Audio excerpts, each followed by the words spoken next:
Bonsoir chers élèves, j'espère que vous allez très bien.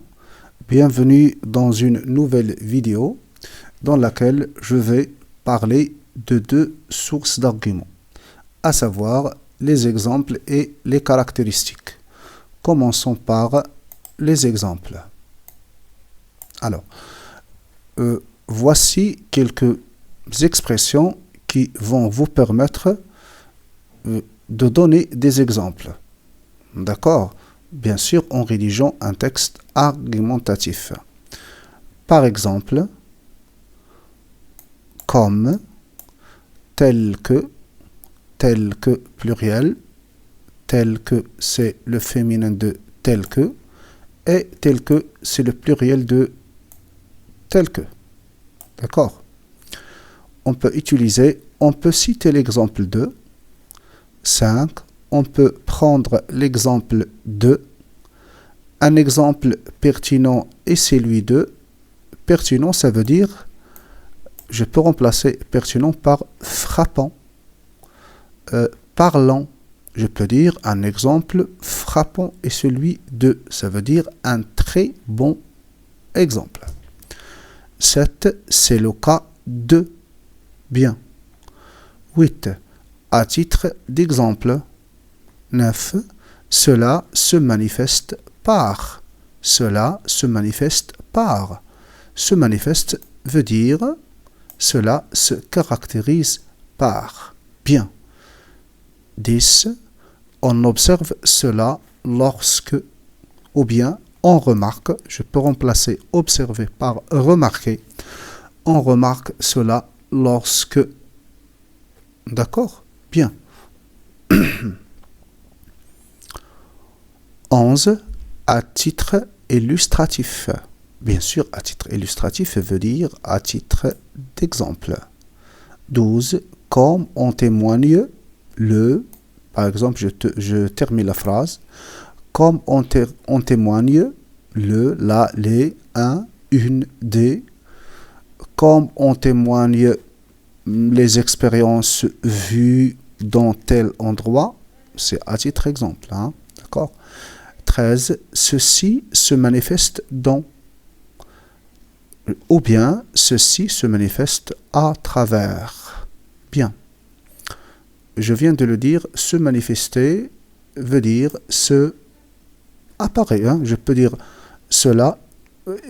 Désolé, dans ce cas-là, se manifester veut dire apparaît. D'accord? C'est le verbe apparaître. Ceci se manifeste dans ou bien à travers. Ou bien, je peux remplacer se manifester par apparaître. Bien. 14. L'exemple de X montre que. 15. Ceci est confirmé par. Et je termine ma phrase. Bien. Désolé. On passe aux caractéristiques. 1. X se caractérise essentiellement par. D'accord? Je peux remplacer X par un comportement, un phénomène, une personne, un personnage, ainsi de suite. 2. L'une des principales caractéristiques de X est. Bien. 3. Ce qui distingue X, c'est. Je répète, je peux remplacer X par le portement dont je parle. Dont, c'est avec D-O-N-T. Je peux remplacer X avec le comportement dont je parle dans mon texte. Ou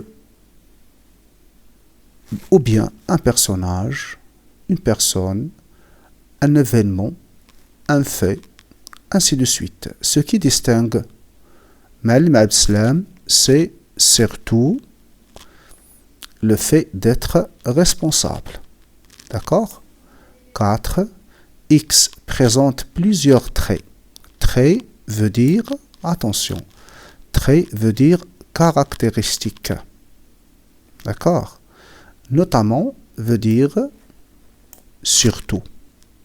Surtout. Je répète, X présente plusieurs traits, notamment, et je cite ses caractéristiques, ses traits. Bien. 5. X est marqué par.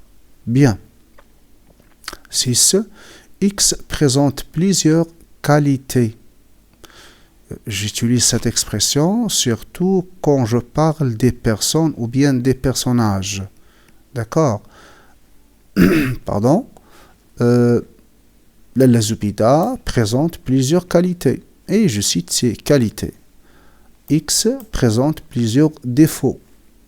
Zineb présente plusieurs défauts. Ainsi de suite. 8. Malgré ses avantages, X comporte plusieurs... Pardon, je suis enrhumé, je suis tellement désolé. Malgré ses avantages, X comporte plusieurs inconvénients. L'inconvénient, c'est... Un inconvénient veut dire un désavantage. Ça veut dire le contraire de avantage. Bien.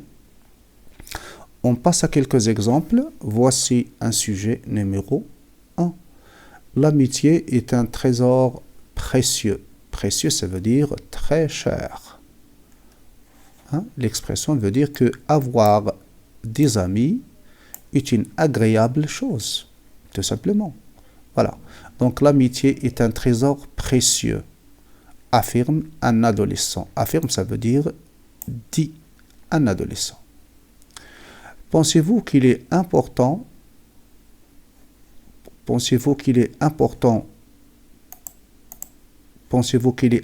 d'avoir des amis? C'est la question à laquelle vous êtes appelé à répondre. Vous allez dire, est-ce que vous êtes pour ou bien contre, voilà, le fait d'avoir des amis? Est-ce que pour vous, avoir des amis est important ou non? Tout simplement. Et bien sûr, vous devez vous justifier. Justifiez votre point de vue par des arguments clairs et des exemples précis. Voilà, donc dans ce paragraphe-là, je vous donne un exemple d'argument où j'utilise l'exemple pour justifier mon point de vue.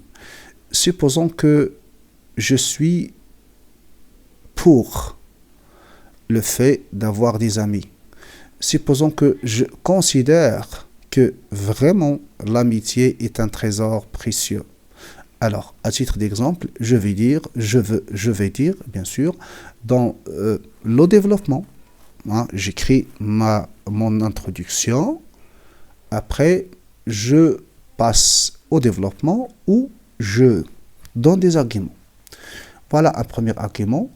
D'abord, les amis peuvent nous rendre plusieurs services. Cela veut dire que les amis peuvent nous servir. Ils ont la possibilité de nous servir. Si on a des amis, si on a beaucoup d'amis, il est possible de recevoir plusieurs services. Ou bien, il est possible de bénéficier de plusieurs services. Lesquels? À titre d'exemple, ça remplace les amis, nous soutiennent dans les moments difficiles. Les amis nous soutiennent. C'est le verbe soutenir. Soutenir, le nom c'est soutien. Soutenir quelqu'un, c'est l'aider de diverses façons. Soit psychiquement, soit en lui donnant de l'argent, soit en lui donnant un coup de main, soit en l'aidant par exemple à résoudre un exercice, en l'aidant à résoudre un problème, en lui proposant des solutions, ainsi de suite. Je reprends. À titre d'exemple, ils nous soutiennent dans les moments difficiles.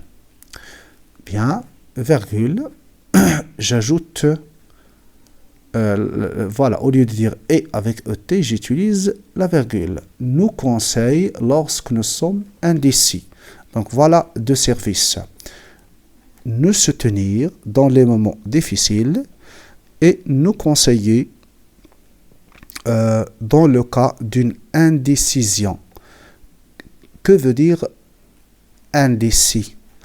Être indécis, c'est avoir de la difficulté à prendre une décision, tout simplement.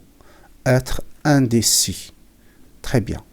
Alors, je peux écrire. Voilà, donc ça, ce qui est en rouge, c'est l'exemple. La suite de cet exemple, c'est grâce à leur présence. Ici, j'utilise une source d'argument que j'appelle effet positif, effet négatif. Pour avoir des idées sur cette source, revenez à ma vidéo qui en parle. Bien. Grâce à leur présence, ça veut dire la présence des amis, nous nous sentons, c'est le verbe se sentir, sentiment, moins seul et plus confiant. Très bien. C'est bon. Donc, dans ce sujet, en rédigeant un argument qui... en rédigeant un argument à propos de ce sujet, j'ai utilisé un exemple. C'est ce qui est écrit en rouge. On passe à l'exemple numéro 2. Les cours en ligne, les cours ça veut dire les leçons. Les cours en ligne et les cours en présentiel. Voilà. Les cours en ligne à travers Internet, notamment à travers des applications comme Google Meet ou bien Zoom. Hein, d'accord? Et les leçons, les cours en présentiel. Les cours en présentiel, ça veut dire aller dans des établissements, des lycées, des collèges, des écoles primaires pour recevoir des cours.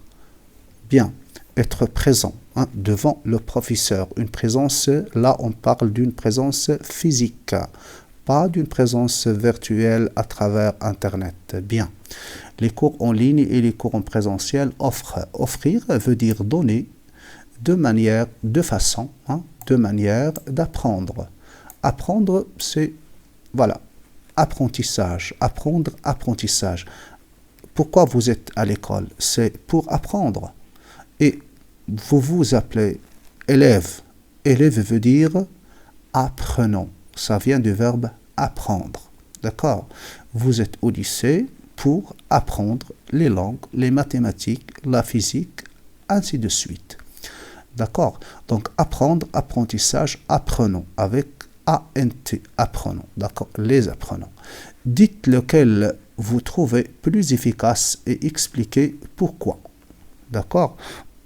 Autrement dit, qu'est-ce que vous préférez? Qu'est-ce que vous préférez? Est-ce que c'est les cours en ligne, les cours en ligne, ou bien les cours en présentiel? Voilà. Vous allez dire que les cours en ligne sont plus efficaces que les cours en présentiel ou le contraire. Voilà. Bien. Supposons que mon point de vue est le suivant. Moi, je suis pour les cours en présentiel. Alors, je vais défendre mon point de vue en citant des arguments, bien sûr précis et clairs. Alors, pour ce faire, pour arriver à cet objectif, pour me défendre, qu'est-ce que je vais faire? Je vais utiliser une source d'argument qui s'appelle les caractéristiques. Je vais citer les caractéristiques des cours en présentiel. Je vais dire pourquoi je les préfère. Bien, je lis. D'abord, les cours en présentiel, supposons que ça c'est un premier paragraphe de développement, bien sûr, d'accord? D'abord, les cours en présentiel se caractérisent par, voilà, donc se caractérise, les cours en présentiel, c'est X.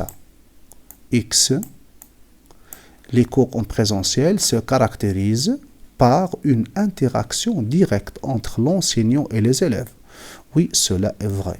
Lorsqu'on est en classe, il y a une interaction. Le verbe, c'est interagir. D'accord, une interaction. Le professeur pose des questions, les élèves répondent. D'accord. Et également, les élèves posent des questions au professeur et le professeur répond. Bien, donc c'est une interaction, c'est une communication. Une interaction directe. Voilà, directe.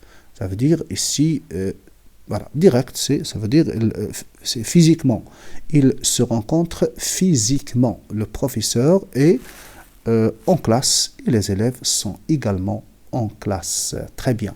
Donc, voilà, se caractérise par une interaction directe entre l'enseignant, ça veut dire le professeur, et les élèves, les apprenants.